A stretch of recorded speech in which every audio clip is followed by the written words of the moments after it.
ओम श्री दुर्गा देवी नमः। ओम श्री दुर्गा देवी नमः। ओम श्री दुर्गा देवी नमः। ओम श्री दुर्गा देवी नमः। ओम श्री दुर्गायै नमः। ओम श्री दुर्गायै नमः। ओम श्री दुर्गायै नमः। ओम श्री दुर्गायै नमः।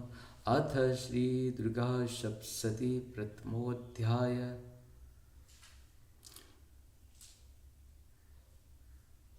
एकुंदेतु शारदाफलाया सुभस्ताया विना वर्धनिक्राया श्वेत पद्माष्टया ब्रह्माचु संक्री शामां पातु सरस्वती भगवती निषेध। ओम श्री परमात्मा ओम श्री परम। जय हिंद, जय भारत। आप सबका स्वागत है। मैं रामनीश आपसे निवेदन करता हूँ, चैनल को सब्सक्राइब करें, लाइक करें, शेयर करें। सत्य के साथ सनातन के साथ, धर्म के साथ, विचार के साथ, बुद्धि के साथ, विश्वास के साथ, परंपरा के साथ, विरासत के साथ, अपनों के साथ, राष्ट्र के साथ, दुनिया के साथ, समुद्र के साथ, जल के साथ, वायु के साथ, अग्नि के साथ, आसमान के साथ, सूर्य के साथ, चंद्रमा के साथ, पर्यावरण के साथ, मानवता के साथ, धीरता के साथ, वीरता के साथ, गंभीरता के साथ, ज्ञान के साथ, विज्ञान के साथ, विरासत के साथ, पूर्वजों के साथ, आने वाले कल के साथ, संस्कृति के साथ, सभ्यता के साथ, संस्कार के साथ हम लोग खड़े थे, खड़े हैं और खड़े रहेंगे। हम रहे या ना रहे, राष्ट्र रहनी चाहिए। हम रहे या ना रहे, सत्य रहनी चाहिए। हम रहे या ना रहे, सनातन रहनी चाहिए। हम रहे या ना रहे, धर्म रहनी चाहिए। धर्म एक था, एक है और एक ही रहेगा। धर्म कभी दूसरा हो ही नहीं सकता है। इस पृथ्वी पे जो सत्य है वही सनातन है, जो सनातन है वही धर्म है। धर्म कोई दूसरा नहीं हो सकता है। शुरू करते आज हम लोग दुर्गा सप्तशती का पाठ, पहले संस्कृत में, बाद में इसका हिंदी अनुवाद सुनेंगे। प्रथम अध्याय। ओम दुर्गाये नमः। ओम दुर्गाये नमः। ओम दुर्गाये नमः। अथ श्री दुर्गा सप्तशती प्रथमोऽध्याय। मेधा ऋषि का राजा सुरथ और समाधि को भगवती की महिमा बताते हुए मधुकैटभ पद्य का प्रसंग सुनाना विनियोगः। ओम प्रथम चरित्रस्य ब्रह्मा ऋषिः महाकाली देवता गायत्री छन्दः नंदा शक्ति रक्तदंडिका बीजम अग्नि सत्त्वं ऋग्वेद स्वरूपं श्री महाकाली प्रत्यर्थे प्रथम चरित्र जपे विनियोगः। ध्यानम्। ओम गंडक चक्र गदेषु चाप परिधान शूलं भूषुंडे शिरः शंखं संदधति करैस्त्रिनयनां शर्वाङ्गभूषा व्रतां नीलास्य दूति मास्य पाददशकां शर्वे महाकालिकां यामस्तो सत्त्वपिते हरो कमलजो हन्तुं मधुं कैटभम्। श्री नमश्चंडिकायै। ओम ऐं मार्कण्डे उवाच शर्वाणि सूर्यतन्यो यो मनु अष्टमः नशामयं तदुत्पत्तिं विस्तराद्गदतो मम महामाया अनुभावेन यथा मनवन्तराधिपः स बभूव महाभागा शर्वाणि अस्तनयोरवे स्वारो जिसे अंतरे पूर्वे चैत्रवंश समुद्भवः सुरथो नाम राजा भूत समस्ते क्षितिमण्डले तस्य पाल्यतः सम्यक् प्रजापुत्राणि वारिशान् बभूवे शासत्रो भूपा कोला विध्वंसिनी अस्तदा तस्य तैर्भवद युद्धमतिप्रबलदण्डिना न्यूनेरपि सा तर्युद्धे कोलाहले विध्वंस शिभिर्जितः ततः स्वपुर मायातो निज देशाधिपो अभवतः आक्रान्तः स महाभाग अस्ते अस्तदा प्रबलारिभिः आमात्यैर् बलिभ्यो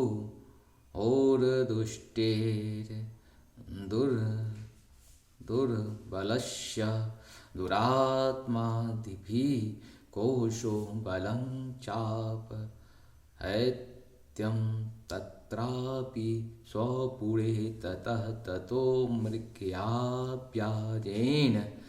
अतस्वास्म्य स भूपति एकाकी है मारुत्यं जगाम गहनं वनं स तत्राश्रम मद्राच्छिद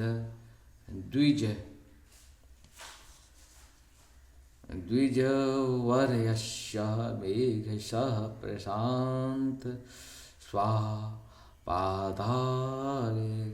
पादाकिरण मुनिशिष्योपशोभितम् तस्थो कञ्चित्यस्य कालं च मुनिनां तेने सत्कृतः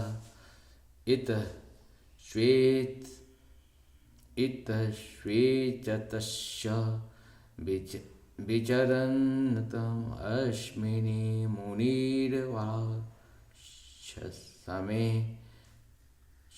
सोऽचिन्त्य यत्तदा तत्र ममत्वाकृष्टचेतनः मत्पूर्वे पालितं पूर्वमया हीनं पुरं हिंततः मदमृत्ये अस्तेरसद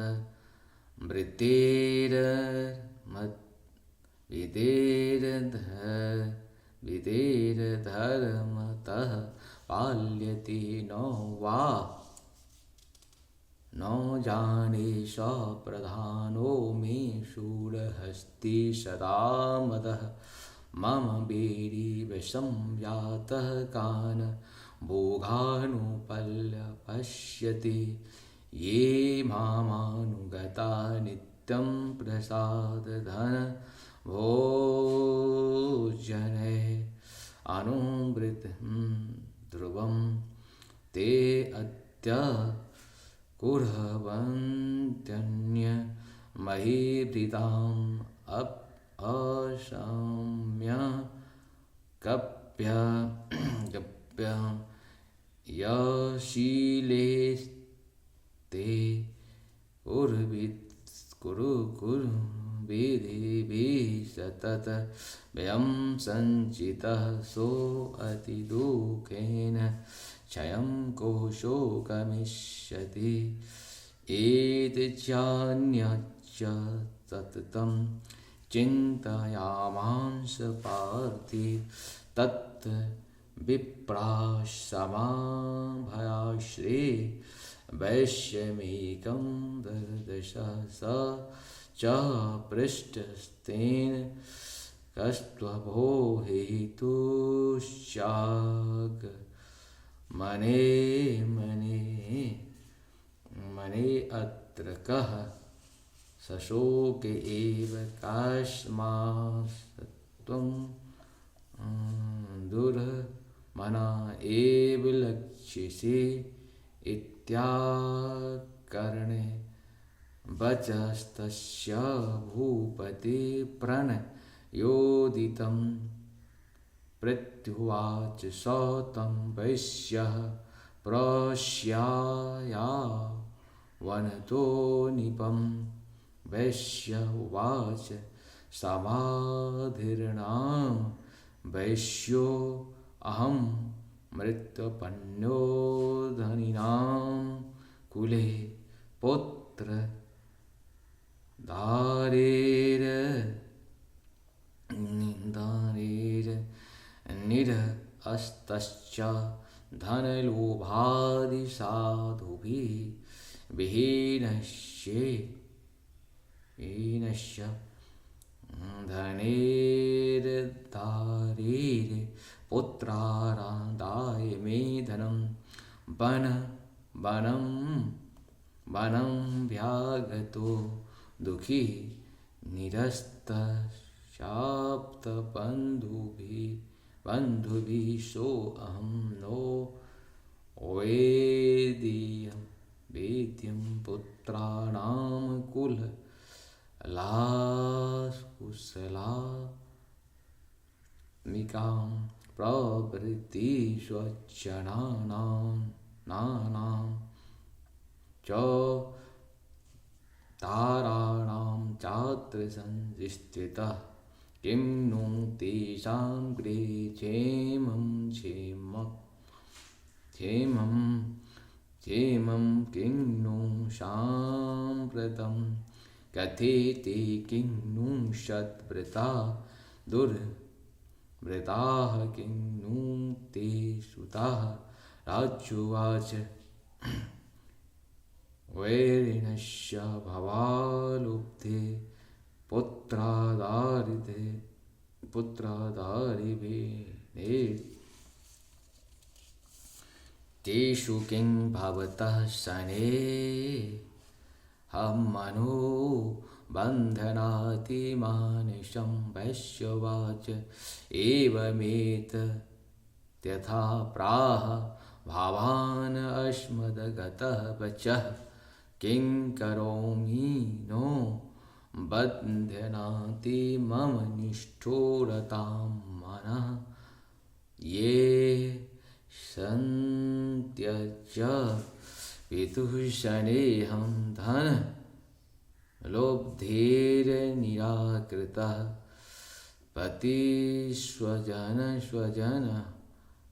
स्वजनहार्यतः च हार्दितेशनेव मे मनः किमेनाभिजानापि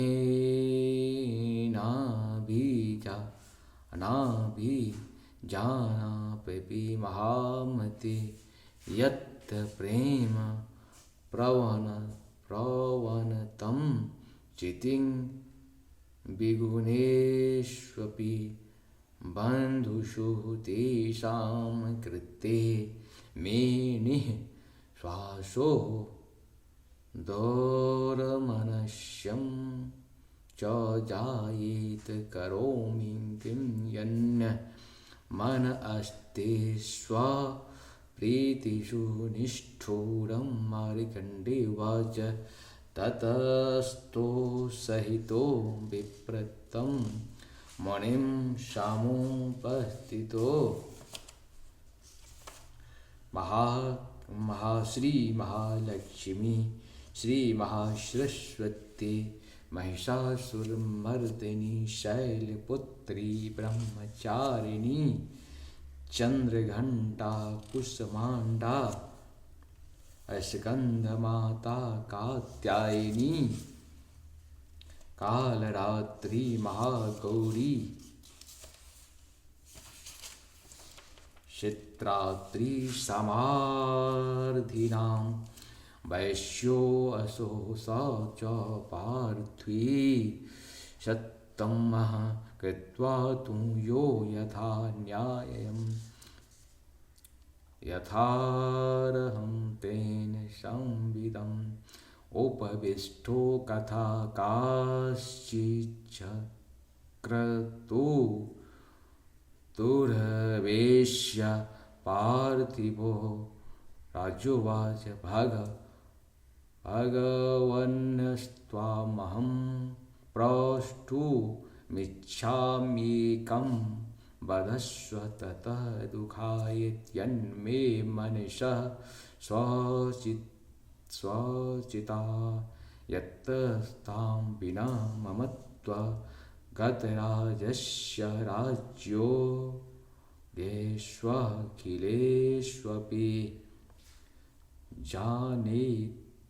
जानतो अपि यथाख्यस् किमेतमुनि तमम् अयं च निर्पितः पुत्रेर्धारे वृत्तिस्तथोचितः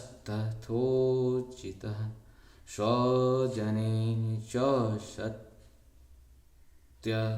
सत्यतस्तेषु प्र्यादि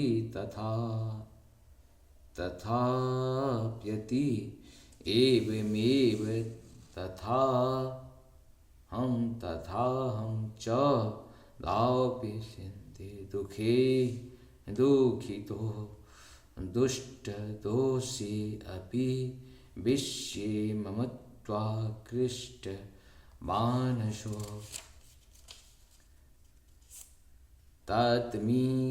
तत्मीमेत महाभागयन्यमोहो ज्ञानी नोरपि ममाश्य च भवति ईशा विवेकाधनस्य मूढता ऋषिवाच ज्ञानमस्ति समस्तस्य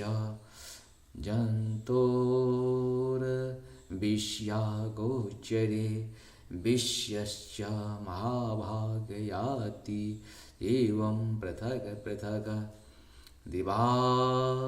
दिवानन्दा प्राणिनः केचित्रात्र बन्धास्तथा परे केचिद्वा तथा रात्रो प्राणि नस्तुल्य दृश्यत ज्ञानिनो मनुजा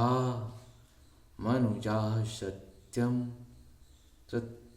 किन्तु तेन हि केवलं यतो हि ज्ञानिनः सर्वे पशु पक्षी मृगादयः ज्ञानं च मनुष्याणाम् एयतेतां मृगपक्षिणां मनुष्याणां च यत्तेषां तुल्य मन्यत्योऽथोभयो ज्ञाने अपि सति पश्यितान् पादाङ्गश्वा वच्चुषु कन मोक्षा धृतान्तमोहा तप्रीड्यमाना नपि क्षुधा मानुषा मनुज व्याध्र शाभिलाषाः सुतान् प्रतिलोभात्यप्रत्युपकाराय नन्येतान् किं न पश्यसि तथापि ममता वर्ते मोहगर्ते निपातिता महामाया प्रभावेन संसार स्थिति कारिणा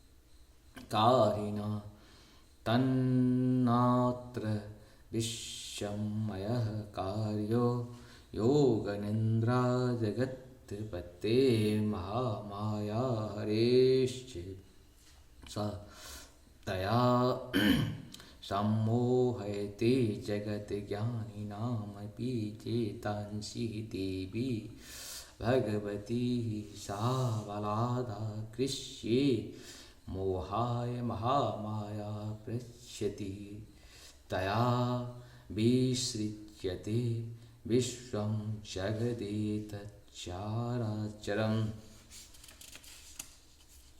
तेषा प्रसन्ना वरदा नीनां भवति मुक्ते सा विद्या परमा मुक्तिर्हेतुभूता सनातनी संसारबन्ध हेतुश्च सेव सर्वेश्वरेश्वरी राज्योवाच भगवान् काहि सा देवी महामायेति या भवान् प्रभृति कथमुच्यते समुद्यप्रासा करमास्था किंदुजे यत् प्रभावाच्च सा देवी यत् स्वरूपा यदो दभा तत् सर्वश्रोतुमिच्छामि तत् त्वत्तो ब्रह्मविदावर ऋषिवाच नित्येव सा जगन्मूर्तिव्यस्तया सर्वमिदं ततं तथापि यत् समुद्यपतिर्बहुधा श्रियतां मम देवानां कार्यसिद्धिर्थ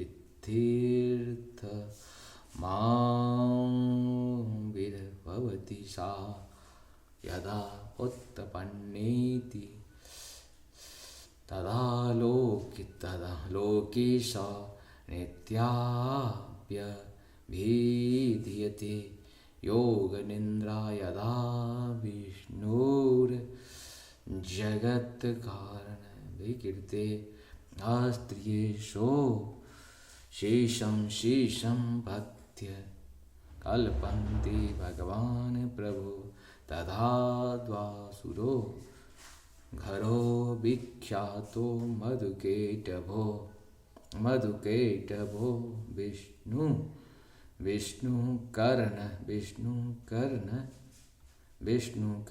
विष्णुकर्णमलोऽध्यातो हन्तु ब्राह्मणो मुदितो तत्फलो नाभिकमले विष्णुर्स्थितो ब्रह्मा प्रजापतिः दुष्ट्वा तावुषुरो चोक्रो प्रसूतं च जनार्दनं तुष्टाव योगनिन्द्रां तामेकाग्रहत्य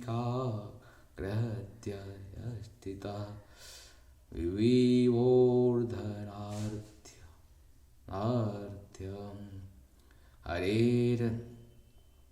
हरेर्हरिनेन्द्र कृताल्यां विश्वेश्वरी जगत्धात्री स्थितिसंहारकारिणीं नन्द्रा भगवती विष्णोर्तुलां तेजसा प्रभो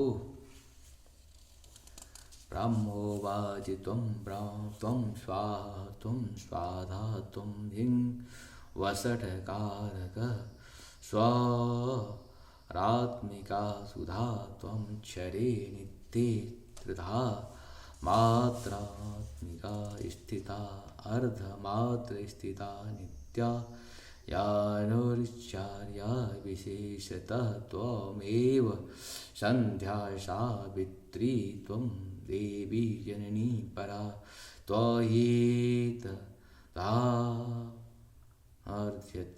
विश्वे त्वयेतसृज्यते जगत् त्वयेतपाल्यते देवी त्वं तस्यन्ते च सर्वदा विसृष्टो सृष्टिरूपा त्वं स्थितिरूपा च पालने तथा हृति रूपान्ते जगतो अस्य जगन्यमये महाविद्या महामाया महामेधा महास्मृति महामोहा च भगवती महादेवी महाशुरी प्रकृति सत्त्वं च सर्वस्य गुणत्रय विभाविनी कालरात्रिर्महारात्रिर्मोहरात्रिश्च दारुणा त्वं श्रीस्त्वमीश्वरी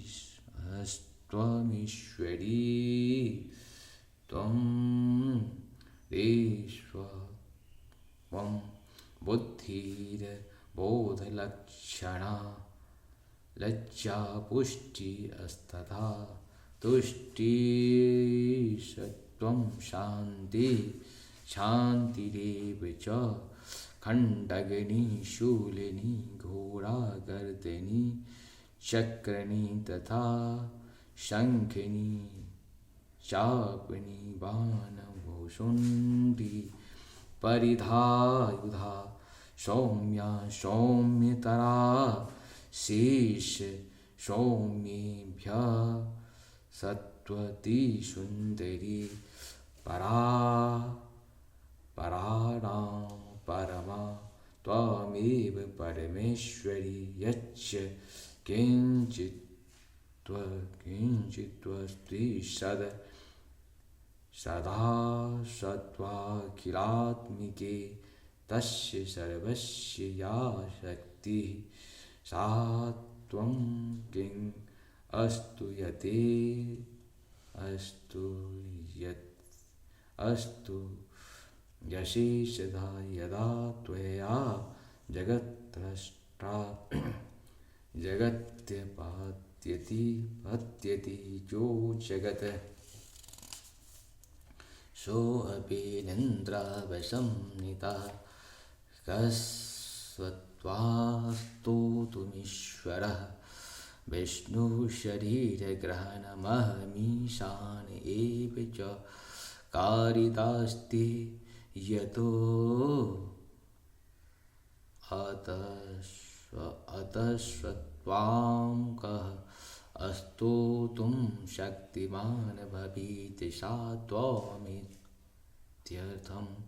प्रभावेः श्वेरुदरे रे देवी संस्तुता मोहयेतो दुराधशावशुरो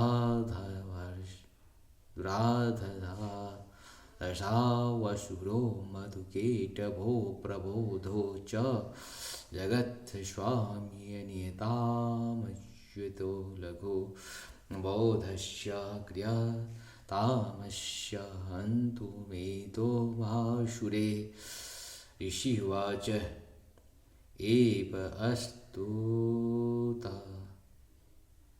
तदा देवी तामसी तत्र वेधसा विष्णो प्रबोधनार्थ्य निहन्तुं मधुकेटभो नेत्रास्य नासिकाबाहो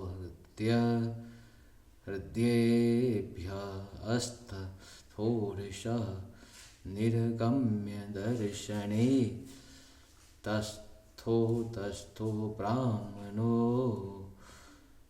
अव्यक्तजन्मनः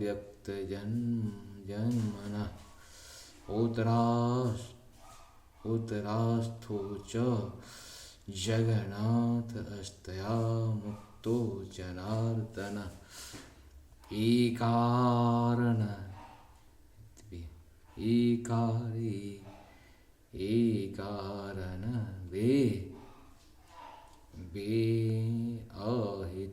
अहित यथा न तत्सदृशे च तु मधुकेटभो दुरात्मानां वैर्ब्रिय पराक्रमो क्रोधरक्ते क्षणामर्तुं ब्रह्माणं जानितोत्तमो समुत्थाय ततस्थाभ्यां ययुद्धे भगवान् पंचवर्षसहस्राणि बाहो प्रहरणो विभो तावप्यस्यति बलोत्मतो महामाया विमोहितो उक्तवन्तो वरो अश्मतो वियतामिति केशवं त्रिभगवानुवाच भावितामस्ति तुष्टो मम बान्ध्या बुभावति किमन्येन वरेणात्र ईतापदि वृत्ति मम ऋषिवाच वञ्चिताभ्यामिति यदा सर्वमापोमयं जगत् विलोक्यताभ्यां गदितो भगवान् कमलेशनः आवां यहीनो यत्रो वि शलीलेन परिपलुता ऋषिवाच इथेत्युक्त्वा भगवता शङ्खचक्रगदा भूता कृत्वा चक्रेण वे शन्ये जगने ऋषितयो एवमेषा समुत्पन्ना ब्राह्मणा संस्तुता स्वयं प्रभावमस्या देव्यास्तु भूयः शृणु वदामि ते ऐं ओम इति श्रीमार्कण्डे पुराणे शर्वाणिके मन्वन्तरे देवी महात्म्ये मधुकेटभ वधो नमः। प्रथमोऽध्याय 1 उवाच 14 अर्धश्लोक 24 श्लोक 66 एवमादितः 104 संपूर्ण हुआ पूर्ण हुआ। इसके ये तो ही संस्कृत में हुआ। अब इसका हम लोग हिंदी अनुवाद सुनते हैं। जय श्री राम। माता जो ओम ऐं क्लीं चामुंडाय विच्चे स्वाहा ओम ऐं क्लीं चामुंडाय विच्चे स्वाहा ओम ऐं क्लीं चामुंडाय विच्चे स्वाहा ओम ऐं क्लीं चामुंडाय विच्चे स्वाहा ओम ऐं क्लीं चामुंडाय विच्चे ओम ऐं क्लीं चामुंडाय विच्चे। अब हिंदी में शुरू करते हैं। प्रथम चरित्र की ब्रह्मा ऋषि महाकाली देवता गायत्री छंद और नंदा शक्ति रक्तदंतिका बीज अग्नि तत्व और ऋग्वेद स्वरूप हैं। श्री महाकाली देवता की प्रसन्नता के लिए प्रथम चरित्र के जप के प्रयोग किया जाता है। भगवान विष्णु के सो जाने पर मधु और कैटभ को मारने के लिए कमल जन्मा ब्रह्मा जी ने जिनको स्तवन किया था उन महाकाली देवी का मैं सेवन करता हूँ। वे अपने 10 हाथों में खंडग चक्र गदा बाण धनुष परिध शूल भुषुंडी मस्तक और शंख धारण करती हैं। उनके 3 नेत्र हैं। वे समस्त अंगों में दिव्य आभूषणों से विभूषित हैं। उनके शरीर की कांति नीलमणि के समान है तथा वे 10 मुख और 10 पैरों से युक्त हैं। मार्कंडे जी बोले, हे सूर्य के पुत्र सावरणी जो 8वें मनु कहे जाते हैं, उनकी उत्पत्ति की कथा विस्तार पूर्वक कहता हूँ, सुनो। सूर्य कुमार महाभाग शर्वाणी भगवती महामाया के अनुग्रह से जिस प्रकार मनवंतर के स्वामी हुए वही प्रसंग सुनाता हूँ। पूर्व काल की बात है। स्वारोचिस मनवंतर में सुरथ नाम के एक राजा थे जो चैत्र वंश में उत्पन्न हुए थे। उनका समस्त भूमंडल पर अधिकार था। वे प्रजा का अपने औरस पुत्रों की भांति धर्मपूर्वक पालन करते थे। जो भी उस समय कोला विध्वंसी नाम के क्षत्रिय उनके शत्रु हो गए।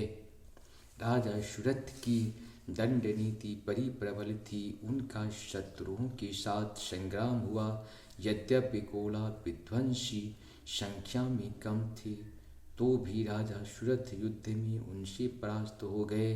तब वे युद्ध भूमि से अपने नगर को लौट आए और केवल अपने देश के राजा होकर रहने लगे। समूची पृथ्वी से अब उनका अधिकार जाता रहा, किंतु वहाँ भी उन प्रबल शत्रुओं ने उस समय महाभाग राजा सुरथ पर आक्रमण कर दिया। राजा का बल क्षीण हो चला था, इसीलिए उनके दुष्ट बलवान एवं दुरात्मा मंत्रियों ने वहाँ उनकी राजधानी में भी राजकीय सेना और खजाने को हथिया लिया। सूरत का प्रभुत्व नष्ट हो चुका था, इसीलिए वे शिकार खेलने के बहाने घोड़े पर सवार हो वहाँ से अकेले ही एक घने जंगल में चले गए। वहाँ उन्होंने विप्रवर मेधा मुनि का आश्रम देखा, जहाँ कितने ही हिंसक जीव अपनी स्वाभाविक हिंसा वृत्ति छोड़कर परम शांत भाव से रहते थे। उनके बहुत से शिष्य उस वन की शोभा बढ़ा रहे थे।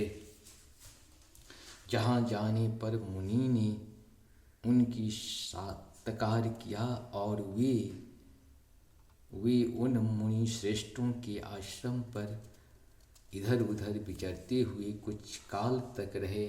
फिर ममता से आकृष्ट चित्त होकर वहाँ इस प्रकार चिंता करने लगी, पूर्व काल में मेरे पूर्वजों ने जिसका पालन किया था वही नगर आज मुझसे रहित है।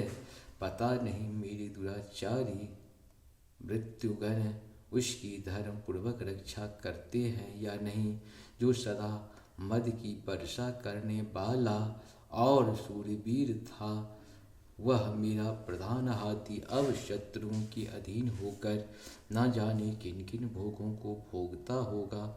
जो लोग मेरी कृपा, धन और भोजन पाने से सदा मेरे पीछे पीछे चलते थे, वे निश्चय ही अब दूसरे राजाओं का अनुसरण करते होंगे।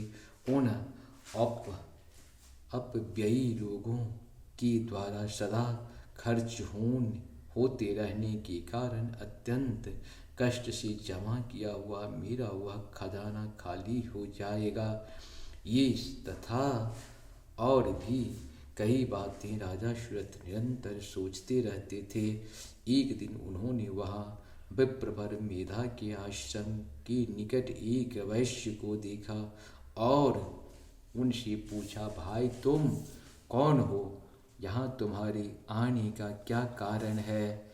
तुम क्यों शोकग्रस्त और अनमने से दिखाई देते हो? राजा सुरथ का यह प्रेम पूर्वक कहा हुआ वचन सुनकर वैश्य ने विनीत भाव से उन्हें प्रणाम करके कहा। वैश्य बोला, राजन, मैं धनियों के कुल में उत्पन्न एक वैश्य हूँ। मेरा नाम समाधि है। मेरे दुष्ट स्त्री पुत्रों ने धन के लोभ से मुझे घर से बाहर निकाल दिया है।